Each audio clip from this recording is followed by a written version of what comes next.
How did you become a priest? And can you please give a word to us men who are interested in becoming priests? Oh, how did I become a priest? I don't know.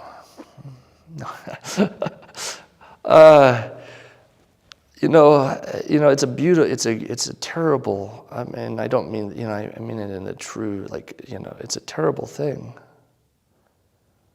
To be a priest. It's beautiful, in some sense. I wouldn't change it. You love it, but you have to die. It's terrible. It's terrible. It's not a career. It's something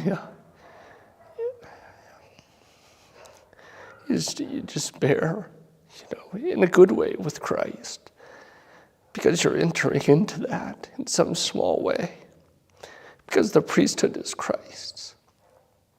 And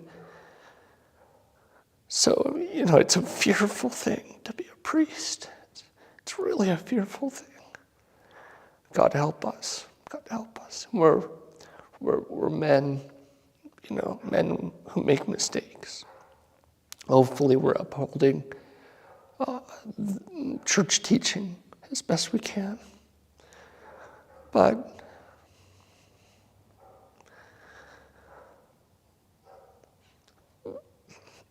if you want to be a priest, then you have to be ready to suffer. Because you have to suffer with Christ. For your people. And for the world around you.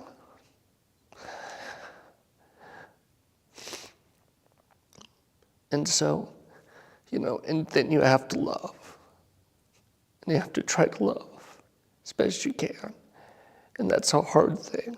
It's a hard thing. And there's so many temptations, There's so many temptations for priests to really pray for them. But if you're doing it, it's not a career. It's not a career. In fact, if you want a career, it's the worst career choice you could ever make in your whole life.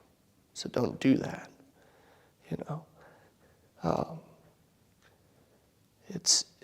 It has to be life. And sometimes all you have is Christ. And you're stripped down to almost nothing, and left with only Christ.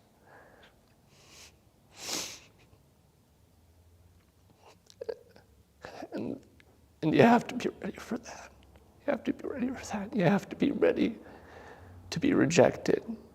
You have to be ready to be persecuted. You have to be ready to love when people don't love you.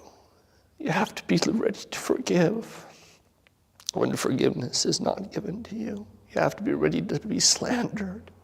You have to be ready to be spoken ill of. You have to be ready to be mocked. You have to be ready. All Christians do, but in some sense, in a more potent way, the priest has to. And that's a hard thing, and there's a temptation to shrink back from that. To shrink back from that as a priest. At least that's sometimes my temptation. But in Christ, there's life. There's life. And so you have to count the costs, to be a priest. I'm not a good priest, so I'm not speaking of myself, but we need good priests. We need good priests. We need priests that are going to stand for the gospel. Bishops that'll stand for the gospel. That'll love Christ, that'll love their flock, that'll go to die for their flock. Like Christ, the good shepherd. And not just, so God help us to do that. So God help us to do that. It's a sharing in the life, which should be the Christian life, but it's a sharing in that life. It's it's an overwhelming thing, I would say,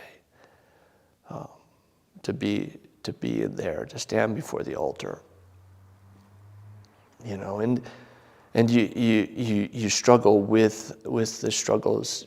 The priest struggles with every struggle of humanity, and in some sense, standing in front of the fire of the altar sometimes just, as it were, amplifies those things in your own heart.